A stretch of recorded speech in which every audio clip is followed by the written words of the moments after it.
കൂലി നൽകാത്തതിനാൽ ദേശീയപാത നിർമ്മാണ കരാറുകാരായ മേഘ കൺസ്ട്രക്ഷൻസ് കമ്പനി ക്യാമ്പിന് മുന്നിൽ പ്രതിഷേധിച്ച് തൊഴിലാളികൾ.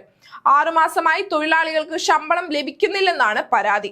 ദേശീയപാത 6 വരിപ്പാത നിർമ്മാണം നടക്കുന്ന ചെങ്കള മുതൽ നീലേശ്വരം വരെയുള്ള 2ാം റീച്ചിൽ കരാറുകാരായ മേഘ എഞ്ചിനീയറിംഗ് ഇൻഫ്രാസ്ട്രക്ചർ ലിമിറ്റഡ് തൊഴിലാളികൾക്ക് കൂലി നൽകുന്നില്ലെന്നാണ് പരാതി. മൈലാടിയിലെ മേഘ കമ്പനിയുടെ ക്യാമ്പ് ഓഫീസിന് മുന്നിലാണ് തൊഴിലാളികൾ പ്രതിഷേധിച്ചത്. ക്യാമ്പിന്റെ ഗേറ്റ് തൊഴിലാളികൾ അടച്ചുപൂട്ടുകയും ചെയ്തു. ദേശീയപാത നിർമ്മാണത്തിലെ അപാകത മൂലം ദേശീയപാത അതോറിറ്റി കരിമ്പട്ടികയിൽ ഉൾപ്പെടുത്തിയ സ്ഥാപനമാണ് മേഘ കൺസ്ട്രക്ഷൻസ് കമ്പനി. 6 മാസത്തിലേറെ കൂലി ലഭിക്കാത്ത തൊഴിലാളികളും കമ്പനിക്കായി വാഹനം വിട്ടു നൽകിയ കരാർ തൊഴിലാളികളുമാണ് സമരരംഗത്തുള്ളത്.